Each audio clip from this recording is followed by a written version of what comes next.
Hello, my friends. May God be with you this day and always. This week I've been thinking about Revelation and I've been thinking about history. And I've made some notes about this. So it's always good to have a scope of interpretation when we look at prophecy. Some people can become so dogmatic in their view that they won't allow or consider a different perspective. So today we're just going to consider a different perspective on the book of Revelations that you might not have considered before. So these are just some of my notes right now. As a first point, it must always be remembered that the rise of the papacy in Christian history marks the greatest to date apostasy, exaltation of man, and persecution of genuine Christians. Some scholars put the extent of death waged by the Catholic Church in the tens of millions or near 50 million. So we have to consider that there's never been this much devastation upon the Christian Church than what the Catholic Church did in the Inquisition, and before that, when they anathematized anyone who didn't agree with their laws or keep their festivities in their seasons. So we should just consider that as a very pertinent fact of history when you consider the harlot who drinks the blood of the saints. There's never been a institution that has slain as many Christians as the Catholic Church. We should always regard the prophecies of Daniel that indicated that the little horn would arise from the Roman Empire. Though it is challenging or perhaps incorrect to use much of Daniel to indicate future events, as they had a large part of their fulfillment in the rise of the Greek Empire and the great persecution and desolation of the Jewish religion by Antiochus Epiphanes, a shadow of Antichrist and indeed the Old Testament's Antichrist. And you do see that in the Old Testament in Daniel.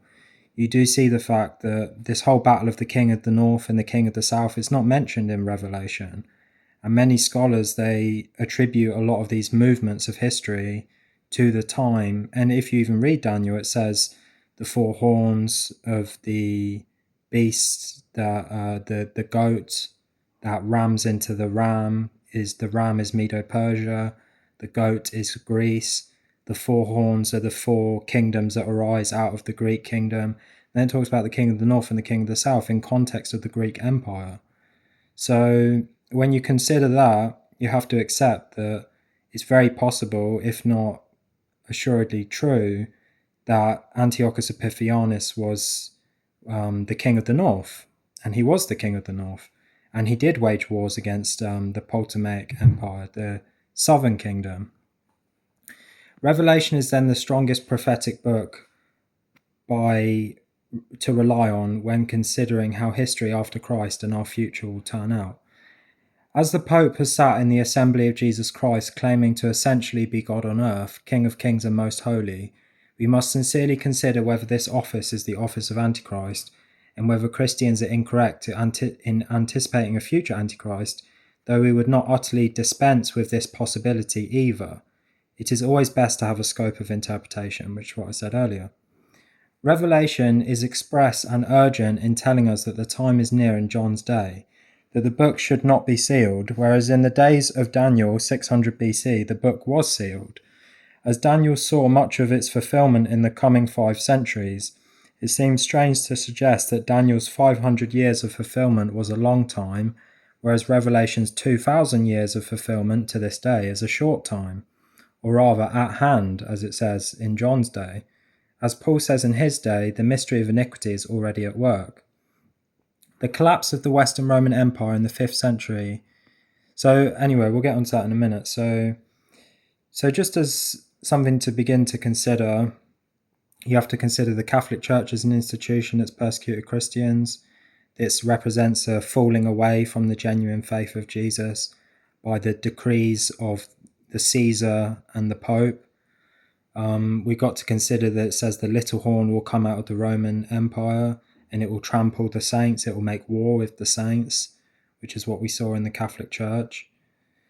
And still, the effects of the Catholic Church is lingering to this day. So we'll come to Revelation, but people read Revelation and they say, well, this can't be the case. It can't be the case that the Catholic Church is the Antichrist, because so much of Revelation hasn't yet happened. But when you read Revelation, you have to consider that it's a symbolic book. So it says in Revelation that he sent and signified it by his angel to John. And the word signify in Greek is semeno, which means to have the deeper meaning. As Jesus said that he was going to be lifted up, and he said this to signify the death that he was going to die. So Jesus spoke in a symbolic way when he said he would be lifted up, because he would be put on the cross and he would literally be raised up from the earth, and then he would literally rise to heaven and be lifted up with God the Father. So so he used a symbolic language to express the cross and his ascension. So when you consider that Revelation is a symbolic book, you could begin to understand its unraveling. It's in Revelation, apocalypsis means to rip off the cover, and it indicates something that has been hidden. So a mystery, like the mystery of lawlessness, the mystery of God. There's different mysteries in the Bible. So as I gather my thoughts, I don't want to go through this too quickly, but may God help me. So when we consider the first 6 seals of the scroll, I would say, when I interpret these 6 seals, that these are like great movements of the apocalypse. They represent the apocalypse, the scroll that's sealed up, that was sealed by Daniel, and this is now the unraveling of the scroll. And inside there's the scroll that represents the apocalypse in more detail, but the seals are the general things that bind together the apocalypse.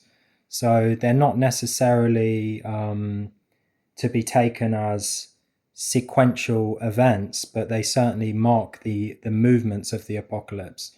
And what I mean by that, it shouldn't be thought, well, Jesus is speaking to these 7 churches in history that are symbolic of the greater church, and then suddenly 2,000 years passes, and then the Antichrist comes on the white horse. So we'll just go through the horses, and then there'll be war, and then there'll be famine, and then there'll be this.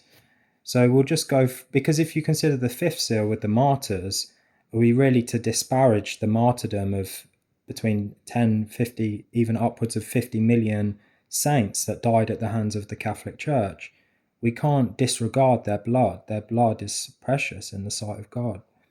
So when we consider the first seal, the white horseman, so military leaders would ride into their battles on a white horse.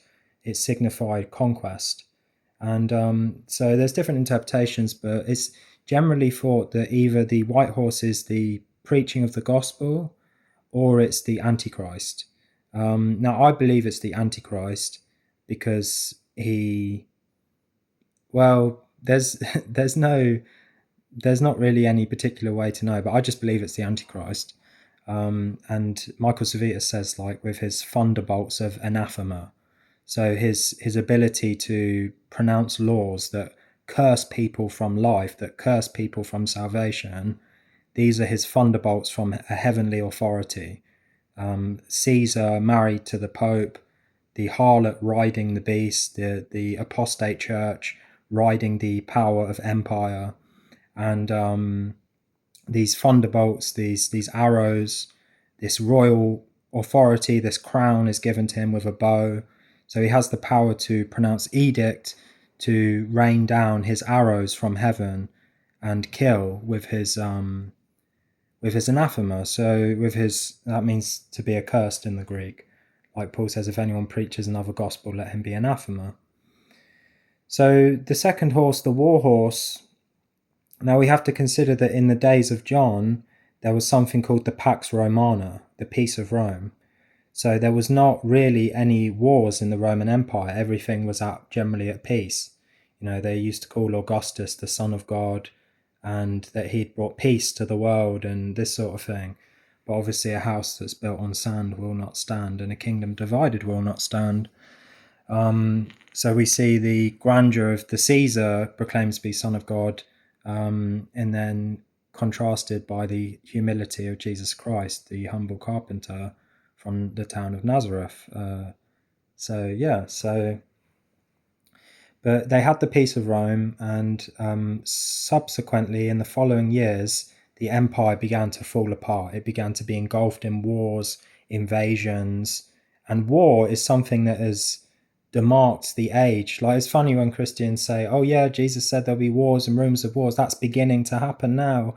It's been happening since Jesus was here. There's been wars all over the place. World War One, World War Two. I mean, even before that, you had the Civil War. You had, I mean, I don't know all the wars of history, but Russia and Britain, and England and France, and the Spanish Armada, and you could just the Turks and Constantinople, and the world has been engulfed in wars since Jesus Christ pronounced this revelation to John. So this is obviously a movement of the apocalypse.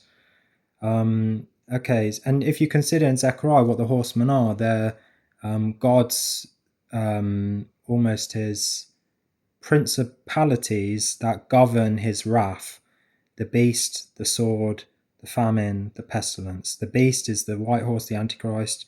The sword is the war horse, the red horse. The famine is the black horse, and pestilence is the yellowish or green horse disease. So moving on to the black horse, it talks about how a day's wage would get 1 measure of wheat or 3 measures of barley.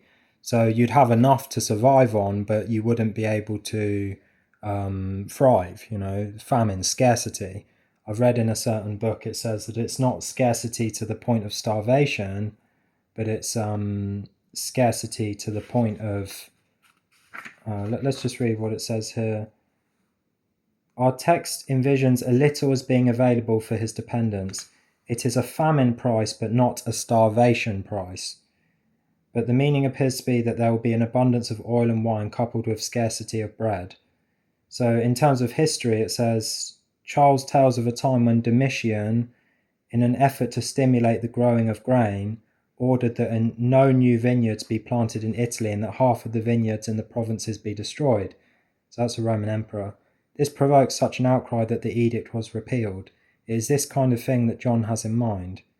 So the fact, scarcity and famine, we might live in the West today, in Mystery Babylon, and have our grain and our gold and our silver and our pearls and our whatever, but most people in the world are struggling, and that's been the case for a long time. In the Roman Empire, the famines ensued, and so on and so forth. So now disease, now you consider the fourth horse. Disease has been, again, another movement of the apocalypse, another principality that has governed the apocalypse of Jesus Christ. And it says that 1/4 of the earth will be killed. Well, that the Black Plague killed 1/3 of Europe, killed 1/3 of the Roman Empire. If you consider that you had the Justinian plague, and that was again the Black Plague, and that happened in about 400s or around that time. So this has clearly been, but it wasn't known since prior to that, a plague of this magnitude that spread all around the world. So, as far to my knowledge, should I say. So we have to consider that by the sword, by disease, by famine, by the wild beasts of the earth, the kingdoms, the barbarians, so on and so forth, the Mongols, the Turks, everything against the Roman Empire that's happening, that 1/4 of men died. And it's not hard to believe that a 1/4 of people have died from these things throughout human history. It's certainly not impossible, and it's certainly quite close. If you consider 1/3 of people died from the Black Plague, if you consider the world wars and if you look at a graph in terms of the population of Rome around the days of Jesus, it's like in the 1.5 million. Actually, I've got the notes here. Let's just read it. The collapse of the Western Roman Empire in the 5th century. That's to do with a later note.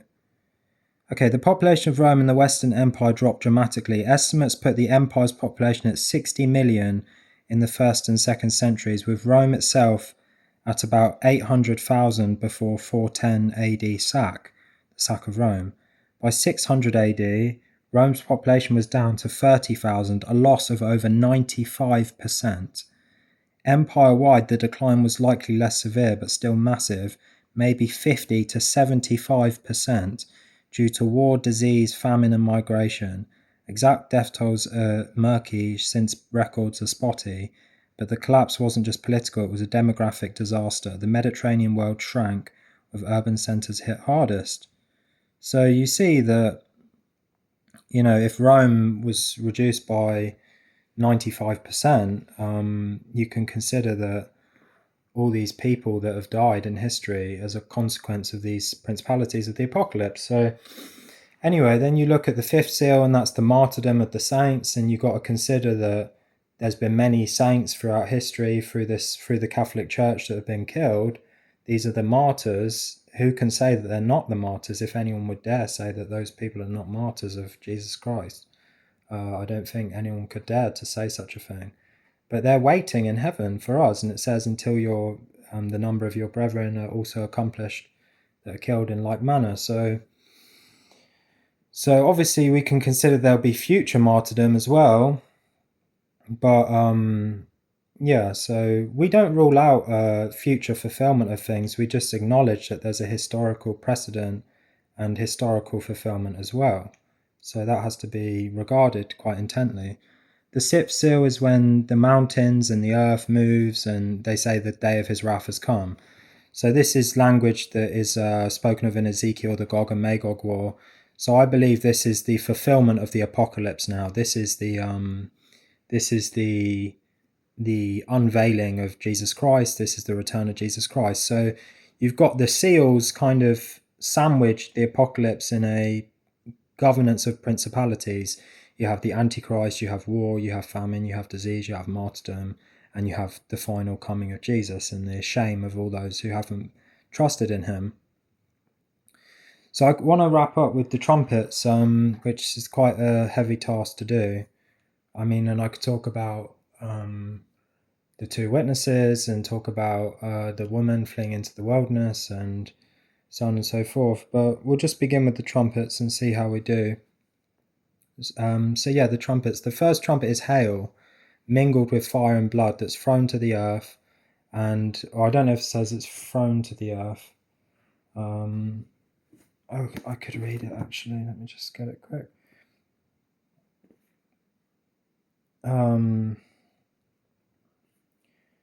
Revelation 8. The first came to pass, hail and fire being mixed in blood was cast unto the earth. And the earth is geese, which means, or gen, which means land. So it was cast to the land. Now you have to think with the trumpets, is this a worldwide phenomenon or is it a empire-wide phenomenon? And you have to consider that the trumpets is when they marched around Jericho, they blowed the trumpets and the city fell. So that's a shadow of the past, that finds its fulfillment in the future. Sorry, I just got a...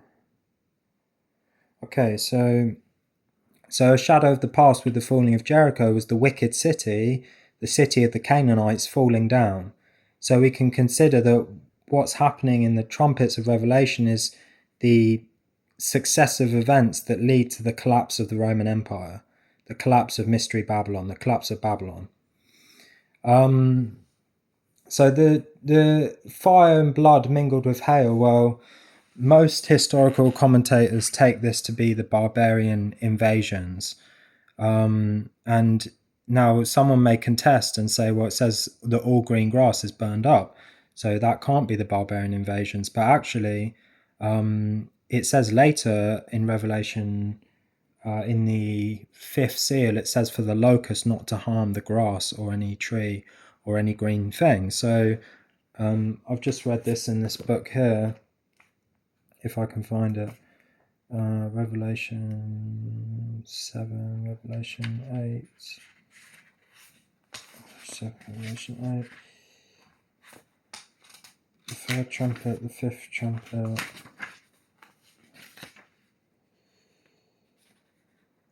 Sorry.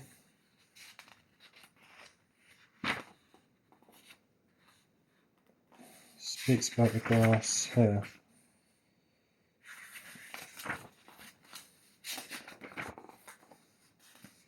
Seven trumpets. Sorry, I've nearly got there. Throughout this section, okay, so it says some find difficulty in that 9:4, neither grass nor green growth is to be destroyed, and ask how this could possibly be if all green grass had already been destroyed in the first trumpet. The answer might be in the first instance that this verse does not appear to mean that all grass on earth is destroyed. Throughout this section, John is concerned with plagues which affect 1/3. His meaning here is surely that all grass in 1/3 of the earth mentioned was burned up.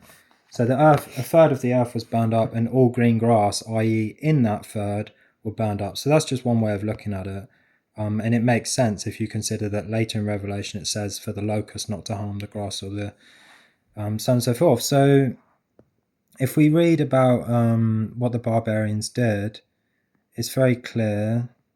If I just read it to you here.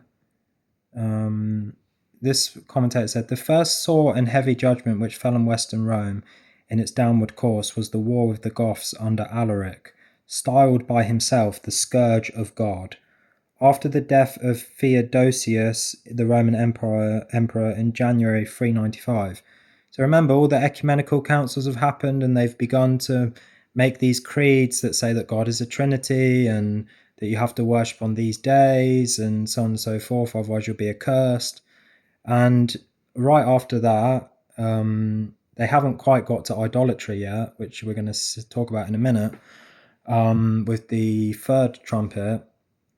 But they've done all these abominations by law in the 325 or whenever it was, 323 and 381. I think it was the Council of Constantinople. And then they started to be invaded straight away. So, yes, barbarians did destroy fields during Roman invasions. The barbarian invasions of the Roman Empire involved widespread raiding and plundering, which included the destruction of agricultural land and resources. These invasions, driven by a desire for plundering new lands, led to significant devastation of the Roman countryside.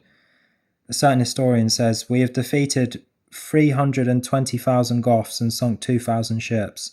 The rivers are covered with the enemy's shields. All the beaches are covered with swords and spears. The fields can no longer even be seen, hidden by bones. There is no clear roads. Numerous chariots have been abandoned, so on and so forth. As they moved through Roman territories, these groups often engaged in widespread destruction, including burning villages, towns, and agricultural lands.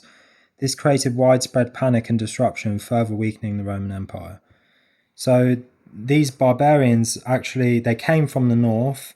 So I think it says about God sending from the north his... let me just find it so I can quote verbatim. God sends from the north his... Sends forth from the world. I think it talks about his frost. I don't want to get this wrong, so I have to pause. I'm sorry if it reduces the quality of the video. I don't really have much time to investigate these things because I'm working so much. But so we were talking about God sends forth his from north. He sends forth his commands to the earth. Sent forth his word and healed them. I can't find it, but it talks about from the north Bible verse. It talks about the northern army in Joel. For a nation from the north will come against her. Speaking about Babylon. Look, an army is coming from the north, great nation, and many kings are being stirred up from the ends of the earth. So I can't remember exactly. Maybe I'm getting that wrong. So nonetheless, so yeah, the idea of hail, the idea of destruction from heaven, the idea of fire mingled with blood, this seems to find some kind of fulfillment in the barbarian invasions. That's just a consideration. I think that the following trumpets further colour this interpretation. So when we consider that the second trumpet is a great mountain burning with fire cast into the sea, and a third of the the ships are destroyed, and a third of all sea life. So, well, we have to consider that in the prophetic Jewish understanding, the sea is like the Gentiles, because the Gentiles were on the sea, the Jews were on the land, and the Gentiles had their ships, and so on and so forth. So there's many instances in the Bible where the Gentiles are described as like the sea. Even the beast comes out of the sea in Revelation. So, but the great mountain burning with fire could be thought of as Rome, the Empire of Rome, the mountain burning with fire. It's one of the heads of the beast, as it later talks about in Revelation. And it's burning with fire, as is already happened with the barbarian invasions, that the hail, and the ships being destroyed. Well, if we read here, the collapse of the Western Roman Empire in the 5th century disrupted maritime trade significantly. The Mediterranean, once a unified Roman lake with safe, well-regulated shipping routes, became fragmented. Piracy surged as Roman naval patrols vanished, making sea travel riskier. Trade volumes dropped sharply, and archaeological evidence shows fewer shipwrecks and less amphorae circulation post 476, indicating reduced commerce. Ports like Ostia and Carthage declined, with some abandoned entirely. The Eastern Roman Empire, or Byzantium, maintained some trade but focused on its own routes, leaving Western Europe's maritime networks in disarray. Regional powers and barbarians lacked the infrastructure to sustain Rome's complex trade system, so local overland trade dominated for centuries. It was like the Mediterranean's economic heartbeat slowed to a crawl. So that's really compelling when you consider that the collapse of Rome, the great mountain burning with fire, being cast into the sea, into the power of the Gentiles' powers, the other Gentiles, the barbarians, so on and so forth. It was invaded by ships, barbarian ships as well, pirates, this sort of thing. And in terms of a third of the sea life dying off, well, we don't know what effect that had on the ecology, but certainly a third, you can imagine a third of people dying, third of the Gentile life dying.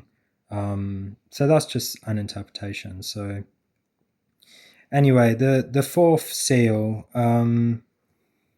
if I remember correctly, the fourth seal is wormwood. So now in this time, in about the 400s, that's when Rome went into idolatry.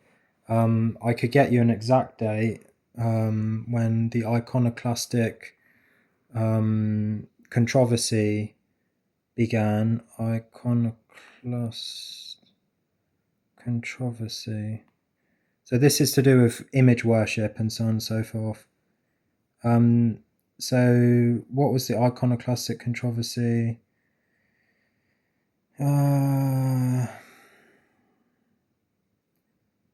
So yeah, there was essentially people who were saying that it's wrong to worship idols, to venerate icons. They don't say idols; they say, oh, it's icona, and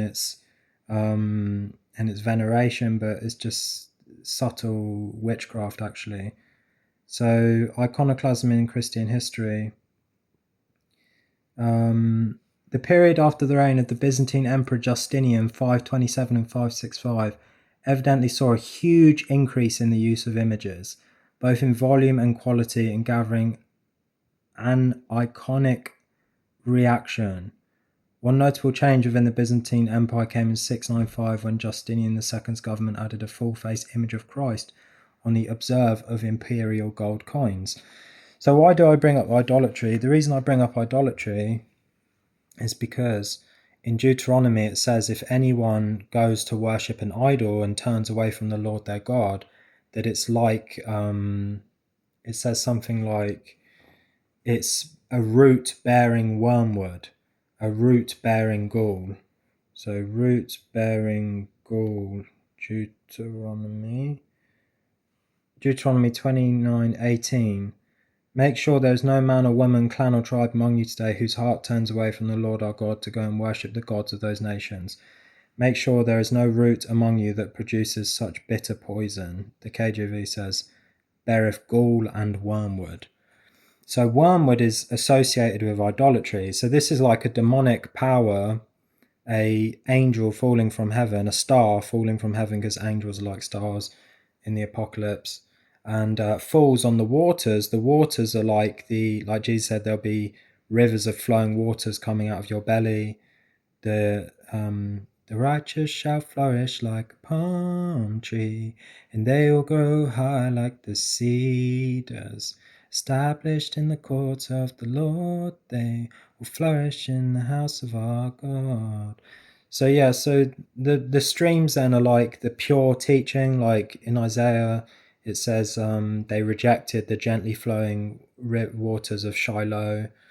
So you consider that like it says, a righteous person who is partial, or I can't remember the exact verse, but it says in the Proverbs about how it's like a well, a polluted well.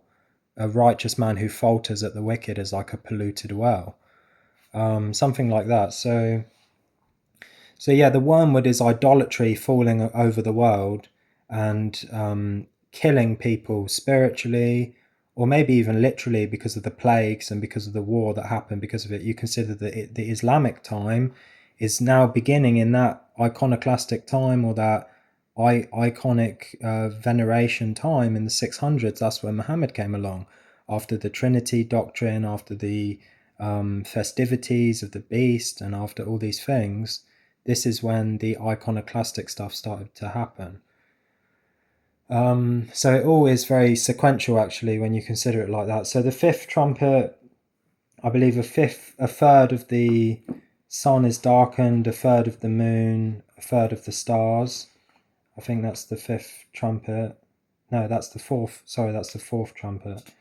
And so the fourth trumpet is darkness, and struck the third of the sun, a third of the moon, and a third of the stars. Well, in Genesis, Joseph has a dream, and his mother is represented as the moon, his father is represented as the sun, and his brothers are represented as the stars.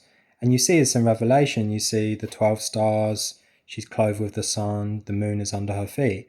So the power of darkness is under her feet, or I don't know exactly how to interpret it, but the point is that it says in Song of Songs about the bride being like the sun or being like the moon. So there's definitely this poetic kind of allusion in the Bible to the use of the sun, the moon, the stars, and it's very understood in ancient cosmology that the king is like the sun, the people are like the moon, or his queen is like the moon, and the princes are like the stars.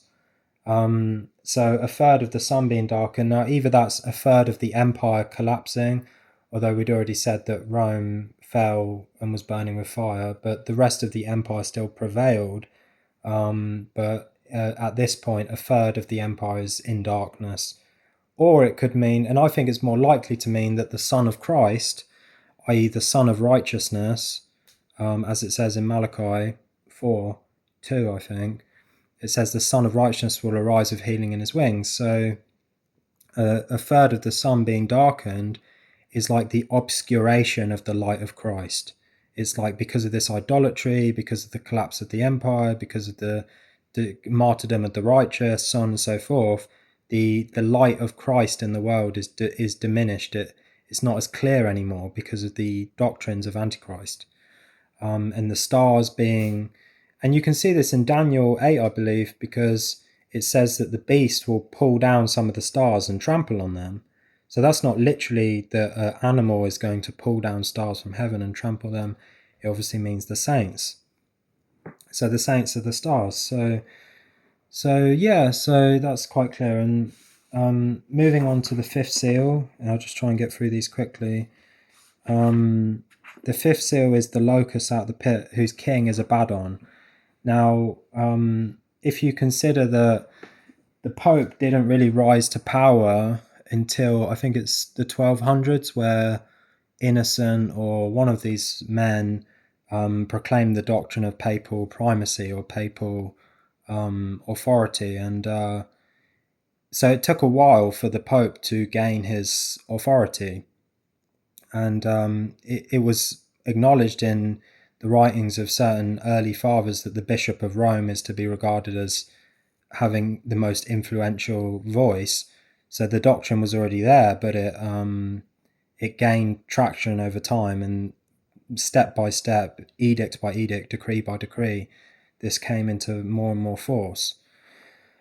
So why do I bring that up? It's because Paul calls the son of perdition, I think it's in 2 Thessalonians, 2 Thessalonians 4, Hebrews, it'll take me a second, 2 Thessalonians chapter 3, no, chapter 2, sorry. The man of sin, the son of destruction. Now, the son of destruction is Apollonius. So in the Greek tongue, he's called Apollyon, but Apollonius is the same root word, Apollyon. So the son of destruction is the Antichrist, and the destroyer is the king of the locusts that come out the pit. So this is kind of the time when the Inquisition begins, which is quite interesting, about the 1200s. So this is when these scorpions, and it said it will last for 5 months, which is in prophetic time like 150 years. And the Inquisition lasted longer than that, but its most severe period was for about 200 years roughly, from the time of when it began in I think the 1300s to the Reformation when it ended. And it ended about the time when Michael Servetus was killed. The last public burning was like in 1616 or something like that.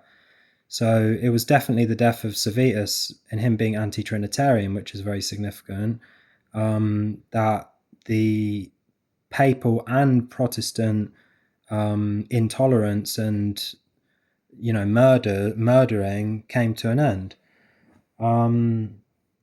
So yeah, these locusts that come out the pit, what does it say about them? It says that they have, some people interpret these locusts to be Islam, but I think Islam is actually the Euphrates, the sixth trumpet.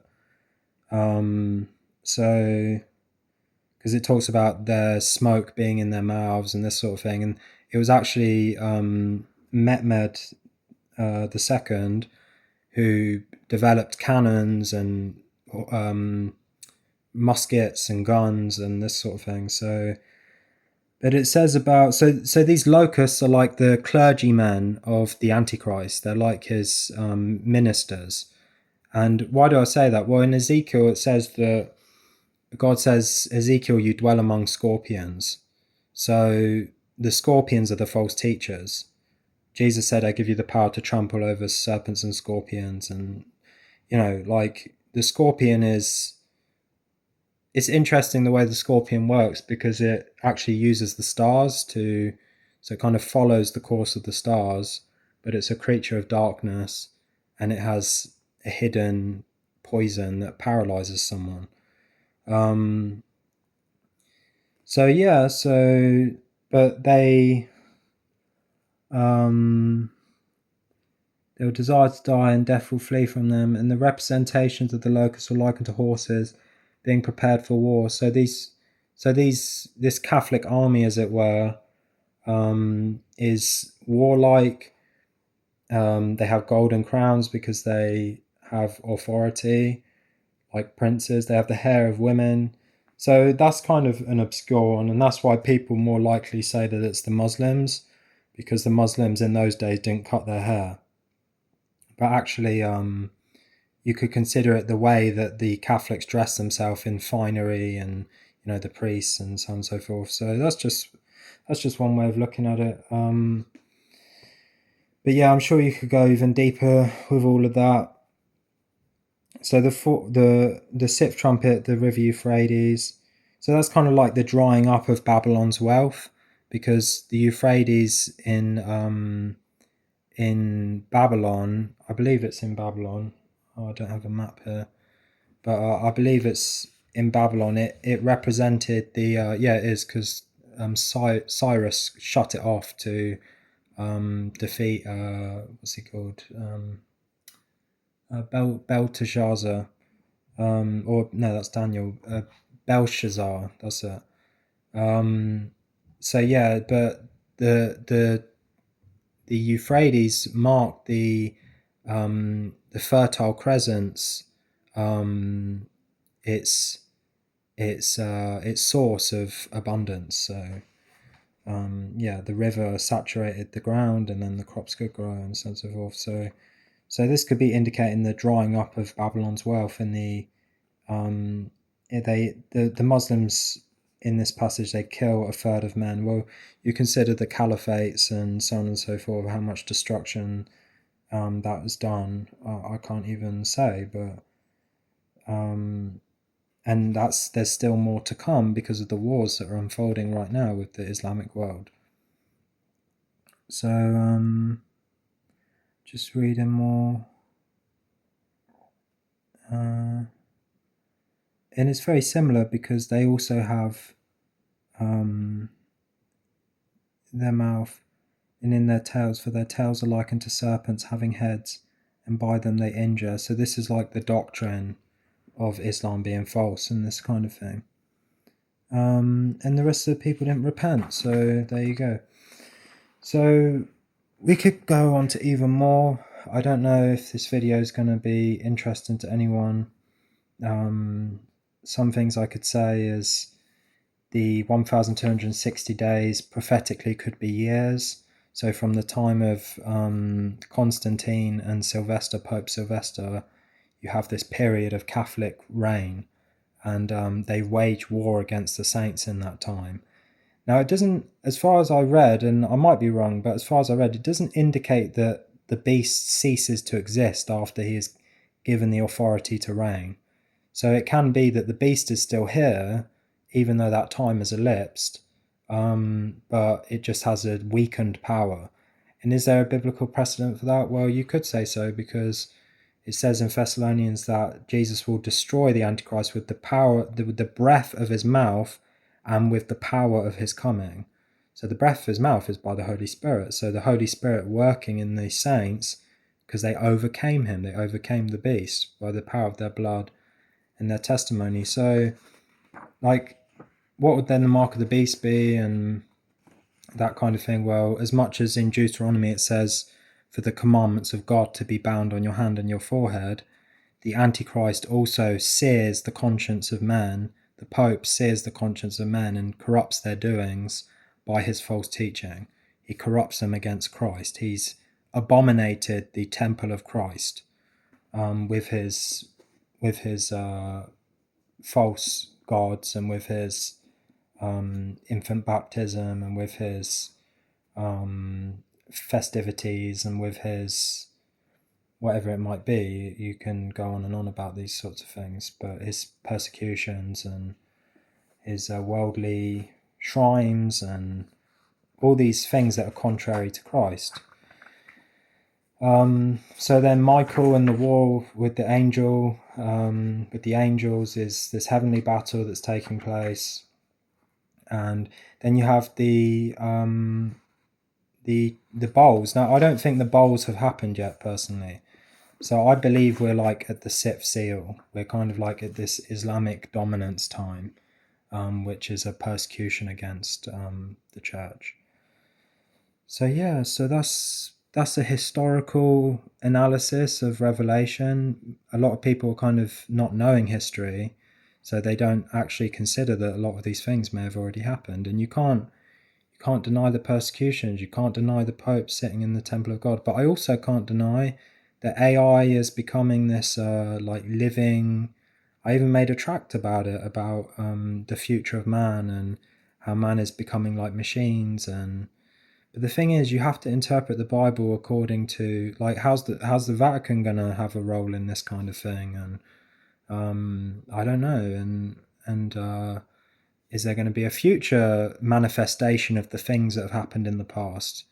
I don't know. So this is just a overview of some thoughts, and it's up to you to just determine what you make of it. So may God help you and bless you, and good night.